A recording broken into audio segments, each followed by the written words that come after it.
ಬೇಕು. ಅರವಿಂದ್ ಲಿಂಬಾವಳಿ ಅವ್ರನ್ನೂ ಸೇರಿಸ್ಕೊಂಡ ಹಾಗೆ ಬೇರೆ ಬೇರೆಯವ್ರನ್ನ ಯಾವ ರೀತಿ ರಾಜೀನಾಮೆ ಕೊಡಿಸಿದ್ರು ಅಂತ. ರಾಜೀನಾಮೆ ಕೊಡಬೇಕಾದಂಥ ಸಂದರ್ಭದಲ್ಲಿ ಯಾರೂ ಕೂಡ ಸೊಲ್ಲೆತ್ತಲಿಲ್ಲ, ಯಾರೂ ಕೂಡ ಉಸಿರೆತ್ತಲಿಲ್ಲ. ಏನಂದರೆ ಒಂದು ಶಿಸ್ತಿನ ಪಕ್ಷ, ಆ ಪಕ್ಷದ ವ್ಯಾಪ್ತಿಯೊಳಗಡೆ ನಾವು ಕೆಲಸ ಮಾಡಬೇಕು ಅನ್ನುವಂಥದ್ದು.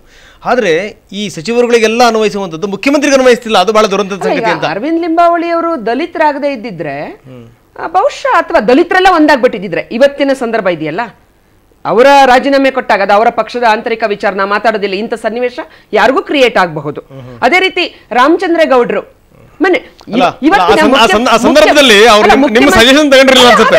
ಮುಖ್ಯಮಂತ್ರಿಗಳು ಮತ್ತು ಬೇರೆಯವರ ಮೇಲೆ ಬಂದಂತ ಆಪಾದನೆಗಳ ಸ್ವರೂಪವನ್ನ ತುಲನೆ ಮಾಡಿ ನಾನು ಹೇಳ್ತಾ ಇದ್ದೀನಿ. ಅದು ಅನ್ಯಾಯ ಅಲ್ವಾ? ಅದು ಒಂದು ವರ್ಗಕ್ಕೆ ಸಪೋರ್ಟ್ ಮಾಡ್ತಕ್ಕಂಥ ಇದಕ್ಕೆ ಬಿಜೆಪಿ ಹೈಕಮಾಂಡ್ ನೇರವಾಣಿ ಇವತ್ತು ಆ ರೀತಿ ಆಗ್ಬೇಕಾದ್ರೆ. ರಮೇಶ್, ತಾವೇನು ಹೇಳಿದ್ರಿ ಸರ್? ಅರವಿಂದ್ ಲಿಂಬಾವಳಿಯವರು ಬಿ ಜೆ ಪಿಯಲ್ಲಿ ಇರ್ತಕ್ಕಂಥ ಕೆಲವೇ ಉತ್ತಮ ನಾಯಕರಲ್ಲಿ ಒಬ್ಬರು, ಅದರಲ್ಲಿ ಎರಡನೇ ಮಾತಿಲ್ಲ. ಬಹುಶಃ ಅವ್ರು ಕೊಡ್ತಾ ಇರ್ತಕ್ಕಂಥ ಸಮರ್ಥನೆ ಬಹುಶಃ ಸಕಾರಣ ಅಲ್ಲ ಅಂತ ನಾನು ಭಾವಿಸ್ತೇನೆ. ಯಾಕೆಂದರೆ ಭಾರತೀಯ ಜನತಾ ಪಕ್ಷದ ಸಂಸದೀಯ ಮಂಡಳಿ ಒಂದು ತೀರ್ಮಾನವನ್ನು ತೊಗೊಂಡು ನೀವು ರಾಜೀನಾಮೆ ಕೊಡಿ ಅಂತ ಹೇಳಿದಾಗ ಯಾವುದೋ ಕಾರಣಗಳು ಉಟ್ಕೊಂಡು ಮುಂದೆ ತಳ್ಳೋದ್ರ ಜೊತೆಗೆ ಪ್ರತಿತಂತ್ರ ರೂಪಿಸಿ ಶಾಸಕನ ಸಂಖ್ಯೆಯನ್ನು ತೋರಿಸೋವಂಥದ್ದು ಅಥವಾ ನನಗೆ ಇದು ಮಾಡ್ತೀನಿ ಅಂತ ಹೇಳೋಂಥದ್ದು ಇದೆಯಲ್ಲ, ಬಹುಶಃ ಅದು ಒಳ್ಳೆ ಪರಂಪರೆ ಅಲ್ಲ ಯಾವುದೇ ಪಕ್ಷಕ್ಕಾಗಲಿ. ಬಿ ಜೆ ಪಿ ಇರ್ಬೋದು, ಕಾಂಗ್ರೆಸ್ ಇರ್ಬೋದು, ಮತ್ತೊಂದಿರ್ಬೋದು. ಬಹುಶಃ ಅರವಿಂದ್ ಲಿಂಬಾವಳಿ ಅವರು ಇದನ್ನು ಒಪ್ಕೋತಾನೆ ಅಂತ ನಾನು ಭಾವಿಸ್ತೇನೆ. ಭಾರತೀಯ ಜನತಾ ಪಕ್ಷದಲ್ಲಿರ್ತಕ್ಕಂಥ ಬಹುತೇಕ ನಾಯಕರು ತುರ್ತು ಪರಿಸ್ಥಿತಿಯ ಸಂದರ್ಭದಲ್ಲಿ ಕಾಂಗ್ರೆಸ್ನ ಒಂದು ನೀತಿಯನ್ನು ವಿರೋಧ ಮಾಡಿ ಒಂದು ನೈತಿಕತೆಯ ಆಧಾರದ ಮೇಲೆ, ಒಂದು ಹೋರಾಟದ ಆಧಾರದ ಮೇಲೆ ಅಧಿಕಾರಕ್ಕೆ ಬರುವಂಥ ಪ್ರಯತ್ನವನ್ನು ಮಾಡುವಂಥವ್ರು ಇವತ್ತು ಅದಕ್ಕೆ ತಿಲಾಂಜಲಿಯನ್ನು ಕೊಟ್ಟು, ಸ್ವಜನ ಪಕ್ಷಪಾತಕ್ಕೆ ಅವಕಾಶಗಳನ್ನು ಕೊಟ್ಟು, ವ್ಯಕ್ತಿ ಆಧಾರಿತ ಒಂದು ಮೌಲ್ಯಕ್ಕೆ ಶರಣಾಗಿದ್ದಾರಲ್ಲ, ಬಹುಶಃ ಎಲ್ಲರಿಗೂ ನಾಚಿಕೆತರಂಥ ವಿಚಾರ. ಯಾಕೆಂದರೆ ಕಾಂಗ್ರೆಸ್ನ ಭಾರತೀಯ ಜನತಾ ಪಕ್ಷ ಮೂಲಭೂತವಾಗಿ ವಿರೋಧ ಮಾಡಿದ್ದೆ ಅಲ್ಲಿ ಏಕ ವ್ಯಕ್ತಿ ಆಡಳಿತ ಇದೆ ಅನ್ನೋ ಒಂದು ಕಾರಣಕ್ಕೆ. ಅವ್ರು ಏನು ಭಾರತೀಯ ಜನತಾ ಪಕ್ಷ ಸಿದ್ಧಾಂತ ಇದೆ, ಆ ಸಿದ್ಧಾಂತಗಳಲ್ಲಿ ವ್ಯಕ್ತಿ ಆಧಾರಿತ ನಾಯಕತ್ವವನ್ನು ವಿರೋಧ ಮಾಡುವಂಥದ್ದು ಸಹ ಒಂದು. ಬಹುಶಃ ಇವತ್ತೇನಾಗಿದೆ, ಯಡಿಯೂರಪ್ಪನವರು ರಾಷ್ಟ್ರ ನಾಯಕರನ್ನು ಮೀರಿಸಿ ಬೆಳೆದಿದ್ದಾರೆ ಅನ್ನೋ ಪ್ರಶ್ನೆ ಜನರ ಮುಂದೆ ಬಂದಿದೆ. ಯಾಕೆಂದರೆ 1999ರಲ್ಲಿ ಕೇಂದ್ರದಲ್ಲಿ ಅಧಿಕಾರಕ್ಕೆ ಬರಲು ಕಾರಣ ಆದಂಥ ಭಾರತೀಯ ಜನತಾ ಪಕ್ಷದ ಕಲ್ಯಾಣ್ ಸಿಂಗ್ ಅವ್ರನ್ನ ಇವರು ಆಚೆ ಹಾಕ್ತಾರೆ. ಅದೇ ರೀತಿ ದೆಹಲಿಯ ಮತ್ತೊಬ್ಬ ನಾಯಕ ಮದನ್ ಲಾಲ್ ಖುರಾನ ಅವ್ರನ್ನ ಇವರು ಆಚೆ ಹಾಕ್ತಾರೆ, ಉಮಾಭಾರತಿ ಅವ್ರನ್ನ ಆಚೆ ಹಾಕ್ತಾರೆ. ಇವರೆಲ್ಲರಿಗಿನ್ನ ಜಸ್ವಂತ್ ಸಿಂಗ್, ಬಹಳ ಸಚ್ಚಾರಿತ್ರವನ್ನು ಇಟ್ಕೊಂಡಂಥ ಜಸ್ವಂತ್ ಸಿಂಗ್ನ ಆಚೆ ಹಾಕ್ತಾರೆ. ಆದರೆ ಯಡಿಯೂರಪ್ಪರ ಮೇಲೆ ಕ್ರಮ ಮಾಡೋದಕ್ಕೆ ಇವ್ರ ಕೈಲಿ ಆಗ್ತಾ ಇಲ್ಲ ಅಂದರೆ ಬಹುಶಃ ಲಿಂಬಾವಳಿ ಅವರು ಈ ತಪ್ಪನ್ನು ಒಪ್ಕೋಬೇಕು. ಬಹುಶಃ ಭಾಗಶಃ ಅವರು ಒಪ್ಕೊಂಡಿದ್ದಾರೆ, ನಮ್ಮ ಪಕ್ಷದಲ್ಲಿ ಶಿಸ್ತು ಕಡಿಮೆ ಆಗಿದೆ ಅನ್ನೋ ಮಾತನ್ನು ಅವರು ಒಪ್ಕೊಂಡಿದ್ದಾರೆ. ಬಹುಶಃ ಯಡಿಯೂರಪ್ಪನವರು BJP ಹೈಕಮಾಂಡ್ ಮೀರಿ ಅವರೇ ಹೈಕಮಾಂಡನ್ನು ರುಜುವಾತು ಮಾಡೋ ಪರಿಸ್ಥಿತಿಗೆ ಇವತ್ತು ಬಂದು ನಿಂತಿದೆ. ಬಹುಶಃ ನಾಚಿಕೆ ಪಡುವಂಥ ಸಂಗತಿ ಅಂತ ಅಂದ್ಬಿಟ್ಟು ನಾನು ಹೇಳೋದಕ್ಕೆ ಇಷ್ಟ. ಏನಂತೀರಿ ಲಿಂಬಾವಳಿ ಅವರೇ, ಕೇಳಿಸ್ಕೊತಾ ಇದೀರಿ ಎಲ್ಲದನ್ನು? ಅಲ್ಲ, ಕೇಳಿಸ್ಕೊಳ್ತಾ ಇದ್ದೀನಿ. ರಮೇಶ್ ಅವರು ಭಾರತೀಯ ಜನತಾ ಪಾರ್ಟಿಯನ್ನ ಚೆನ್ನಾಗಿ ಅರ್ಥ ಮಾಡ್ಕೊಂಡಿದ್ದಾರೆ. ಈ ಸಂದರ್ಭದಲ್ಲಿ ತೇಜಸ್ವಿನಿ ಅವರು ಹಿಂದುಳಿದವರಿಗೆ, ದಲಿತರಿಗೆ ಆಗ್ತಾ ಇರ್ತಕ್ಕಂಥ ಅನ್ಯಾಯ ಅನ್ನುವಂತ ಮಾತನ್ನು ಹೇಳಿದ್ದಾರೆ. ಆದ್ರೆ ಭಾರತೀಯ ಜನತಾ ಪಾರ್ಟಿನಲ್ಲಿ ಇದ್ಯಾವುದೂ ಕೂಡ ಅವ್ರು ಹೇಳ್ತಾ ಇರ್ತಕ್ಕಂಥ ಮಾತುಗಳು ಸತ್ಯಕ್ಕೆ ದೂರವಾಗಿರ್ತಕ್ಕಂಥ ಮಾತುಗಳು. ಇವತ್ತು ಕಲ್ಯಾಣ್ ಸಿಂಗ್ ಅವ್ರನ್ನ ಭಾರತೀಯ ಜನತಾ ಪಾರ್ಟಿ ಒಂದು ಸಂದರ್ಭದಲ್ಲಿ ಆಚೆ ಇಡುವಂತ ಪರಿಸ್ಥಿತಿ ಬಂತು, ಉಮಾಭಾರತಿ ಅವ್ರನ್ನು ಕೂಡ ಆಚೆ ಇಡುವಂತ ಪರಿಸ್ಥಿತಿ ಬಂತು ಅನ್ನುವಂತ ಮಾತುಗಳನ್ನು ಹೇಳಿದ್ದಾರೆ.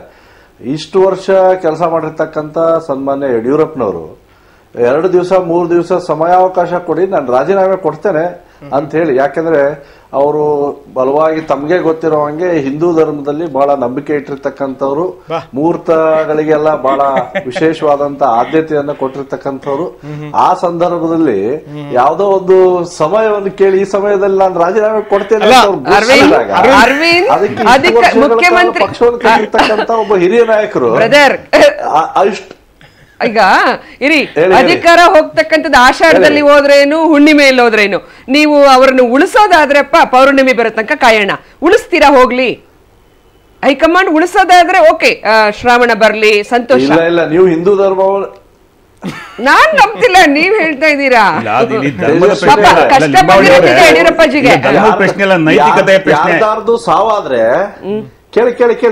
ಕೇಳಿ ನಾನು ಹೇಳ್ತಾ ಇದ್ದೀನಿ, ಯಾವ್ದಾದ್ರು ಸಾವಾದ್ರೂ ಕೂಡ ರಾವು ಕಾಲದಲ್ಲಿ ಯಾರನ್ನೂ ಕೂಡ ಅಂತ್ಯ ಸಂಸ್ಕಾರ ಮಾಡಲ್ಲ. ಅಥವಾ ಮತ್ತೊಂದು ಏನೇ ಮನೆಯಲ್ಲಿ ಇದು ನಡೆದ್ರು ಕೂಡ ಏನೋ ತಿಥಿಗಳು ನಡೆದ್ರು ಕೂಡ ಅದಕ್ಕೂ ಮುಹೂರ್ತ ನೋಡ್ತಾರೆ. ಹಿಂಗಾಗಿ ಹಿಂದೂ ಧರ್ಮದಲ್ಲಿ ಇರ್ತಕ್ಕಂಥ ಪದ್ಧತಿನೇ ಅದು. ಹಾಗಾಗಿ ಯಾವುದೋ ಒಂದು ಸಂದರ್ಭದಲ್ಲಿ ಅವರು ಒಂದು 4 ದಿವಸ ಸಮಯ ಕೇಳಿ ಹಿರಿಯರ ಒಂದು ಕನ್ಸಲ್ಟೇಷನ್ ಮಾಡಿ ತಾವು ಇಷ್ಟು ವರ್ಷ ಕೆಲಸ ಮಾಡಿರ್ತಕ್ಕಂಥ ಅವ್ರಿಗೆ 4 ದಿವಸ ಸಮಯ ಕೊಡೋದ್ರಲ್ಲಿ ಏನ್ ತಪ್ಪು? ಈಗ ಅರವಿಂದ್ ಒಂದು ಪ್ರಶ್ನೆ ಉದ್ಭವ ಆಗುತ್ತೆ. ಏನು ಅಂತಂದ್ರೆ ಯಡಿಯೂರಪ್ಪನವ್ರು ಏನಾದ್ರೂ ಒಳ್ಳೆ ಮುಹೂರ್ತ ಇಟ್ಕೊಂಡು ಏನಾದ್ರೂ ಮುಂದಿನ ವರ್ಷಕ್ಕೆ ಒಳ್ಳೆ ಮುಹೂರ್ತ ಇದೆ ಅಂತಂದ್ರೆ ಮುಂದಿನ ವರ್ಷದ ತನಕ ಕಾಯ್ತೀರ ತಾವುಗಳು?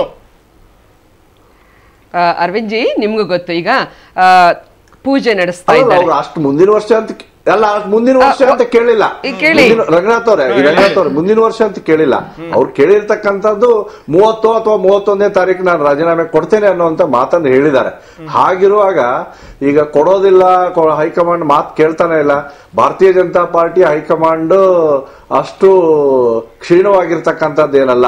ರಮೇಶ್ ಅವರೇ ಈಗ ಹೇಳಿದಂಗೆ ಕಲ್ಯಾಣ್ ಸಿಂಗ್ ಅವ್ರನ್ನ, ಉಮಾ ಭಾರತಿ ಅವ್ರನ್ನ, ಬಲರಾಜ್ ಮುದೋಕ್ ಅವ್ರನ್ನೆಲ್ಲ ಪಕ್ಷದ ಅಶಿಸ್ತಿನಿಂದ ನಡ್ಕೊಂಡಾಗ ಅವ್ರನ್ನ ಆಚೆ ಕಳಿಸಿರ್ತಕ್ಕಂಥ ಭಾರತೀಯ ಜನತಾ ಪಾರ್ಟಿ. ಹಾಗಾಗಿ ಬಹಳ ಸ್ಪಷ್ಟವಾಗಿ ಹೇಳಿದ್ದಾರೆ.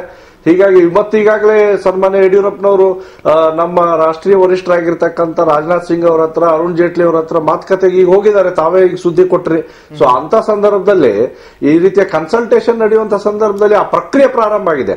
ತಾವು ನಿನ್ನೆಯಿಂದ ಗಮನಿಸಿರಬಹುದು. ಅರುಣ್ ಜೇಟ್ಲಿ ಅವರು ಮತ್ತು ರಾಜನಾಥ್ ಸಿಂಗ್ ಅವರು, ಧರ್ಮೇಂದ್ರ ಪ್ರಧಾನ್ ಅವರು ಈ ರಾಜೀನಾಮೆ ಕೊಡುವಂತ ಪ್ರಕ್ರಿಯೆ ಮತ್ತು ಅದೇ ರೀತಿ ಹೊಸ ನಾಯಕನ ಆಯ್ಕೆ ಮಾಡುವಂತ ಪ್ರಕ್ರಿಯೆಯನ್ನು ಕೂಡ ಪ್ರಾರಂಭ ಮಾಡಿದ್ದಾರೆ. ಸೊ ಹಾಗಾಗಿ ಇದರಲ್ಲಿ ಯಾವುದೇ ರೀತಿಯ ಗೊಂದಲಗಳನ್ನ ಇಟ್ಕೊಳ್ಳೋದು ಬೇಡ. ರಾಜ್ಯದ ಜನತೆಗೆ ತಪ್ಪು ಸಂದೇಶ ಹೋಗೋದು ಬೇಡ. ಭಾರತೀಯ ಜನತಾ ಪಾರ್ಟಿನಲ್ಲಿ ತಮ್ಮ ನಿಯಮಗಳ ಪ್ರಕಾರ, ನಮ್ಮ ನಿಯಮಗಳ ಪ್ರಕಾರ ಯಾವ್ಯಾವ ಪ್ರಕ್ರಿಯೆಗಳಾಗಬೇಕು ಆ ರೀತಿ ನಡೀತಾ ಇದೆ. ಓಕೆ ಅರವಿಂದ್, ಮತ್ತಷ್ಟು ನಿಮ್ ಜೊತೆ ಮಾತಾಡ್ತೀನಿ. ಇಲ್ಲಿ ನಮ್ದು ಇದರಲ್ಲಿ ಯಾವುದು ನಿಮ್ಮ ಮಾತನ್ನ ವಿರೋಧಿಸುವಂತ ಮಾತಲ್ಲ. ಆದ್ರೆ ಒಂದ್ ಮಾತನ್ನ ನಿಜ, 31ರ ತನಕ ಟೈಮ್ ಕೊಟ್ರ ಆಯ್ತು ತಗೊಳ್ಳಿ, ಆದ್ರೆ ಒಳ್ಳೆ ಕೆಲಸಗಳಿಗಾದ್ರೆ ತಗೊಳ್ಳಿ. ಅಲ್ಲಿ ತನಕ ಪಕ್ಷದ ತತ್ವ ಸಿದ್ಧಾಂತಗಳ ತಿಥಿಕರ್ಮಗಳಾಗ್ತವೆ ಅನ್ನೋದಾದ್ರೆ ಅದನ್ನು ಒಪ್ಕೊಳ್ಳೋದು ಹೇಗೆ ಅನ್ನುವಂಥದ್ದು ಮಾತ್ರ ನಮ್ಮ ಪ್ರಶ್ನೆ. ಬಹುಶಃ ತಾವು ಅದಕ್ಕೆ ಉತ್ತರ ಕೊಡ್ತೀರಿ ಅಂತ ನಾನು ಭಾವಿಸ್ತೀನಿ. ಇನ್ನಷ್ಟು ಮಾತಾಡೋಣ ತೇಜಸ್ವಿನಿ ಗೌಡ, ರಮೇಶ್ ಬಾಬು ಮತ್ತೆ ಅರವಿಂದ್ ಲಿಂಬಾವಳಿ ಅವರ ಜೊತೆಗೆ. ಇದೆಲ್ಲದರ ಜೊತೆಗೆ ಮುಖ್ಯಮಂತ್ರಿಗಳು ಇದ್ದಕ್ಕಿದ್ದ ಹಾಗೆ ಬೆಳಗ್ಗೆ ಎದ್ದು ಅಶೋಕ ಹೋಟ್ಲಿಗೆ ದೌಡಾಯಿಸಿರುವಂಥದ್ದು, ನಾಯಕರ ಜೊತೆಗೆ ಮಾತುಕತೆಯನ್ನು ಮಾಡ್ತಾ ಇದ್ದಾರೆ. ಜೇಟ್ಲಿ ಮತ್ತು ರಾಜನಾಥ್ ಸಿಂಗ್ ಅವ್ರ ಜೊತೆಗೆ ಬಿರುಸಿನ ಮಾತುಕತೆ ನಡೀತಾ ಇದೆ. ಒಂದು ಮಾತು ಮಾತ್ರ ಸ್ಪಷ್ಟ, 9 ಗಂಟೆಗೆ ದೆಹಲಿನಲ್ಲಿ ಸಭೆ ಸೇರ್ತಾರೆ ಅನ್ನುವಂಥ ಮಾತುಗಳು ಹಿಂಗೆ ಕೇಳಿ ಬರ್ತಾ ಇದೆ. ಅದಾದ ನಂತರ ಒಂದು ಸಾಲಿನ ನಿರ್ಣಯ, ಯಡಿಯೂರಪ್ಪ ಹೋಗಬೇಕು ಅನ್ನುವಂಥದ್ದು ಅಥವಾ ಯಡಿಯೂರಪ್ಪನವ್ರನ್ನ ಪಕ್ಷದಿಂದ ಕಿತ್ತು ಹಾಕಬೇಕು ಅನ್ನುವಂಥದ್ದು, ತೀರಾ ಆ ಮಟ್ಟಕ್ಕೆ ಬಿಟ್ಕೋಬಾರ್ದು ಅನ್ನುವಂಥ ಉದ್ದೇಶದಿಂದಲೇ ಯಡಿಯೂರಪ್ಪ ಈಗ ಅಶೋಕ ಹೋಟ್ಲಿ ಹೋಗಿ ಅತ್ಯಂತ ಜೋರಾಗಿ ಈಗ ಮಾತುಕತೆ ನಡೀತಾ ಇದೆ. ಇದೆಲ್ಲದರ ಜೊತೆಗೆ ಏನಂದರೆ ಸಿದ್ಧಗಂಗಾ ಶ್ರೀಗಳ ಭೇಟಿ ಏನಿತ್ತು ಆ ಭೇಟಿ ಕೂಡ ರದ್ದಾಗಿದೆ. ಇವರ ಪ್ರತಿನಿಧಿಯಾಗಿ ಸೋಮಣ್ಣ ಸಿದ್ಧಗಂಗಾ ಶ್ರೀಗಳ ಭೇಟಿಗೆ ತುಮಕೂರಿಗೆ ಹೋಗಿದ್ದಾರೆ. ಇನ್ನಷ್ಟು ಮಾತಾಡೋಣ, ಆದರೆ ಅದಕ್ಕಿಂತ ಮೊದಲು ಸಣ್ಣ ವಿರಾಮ.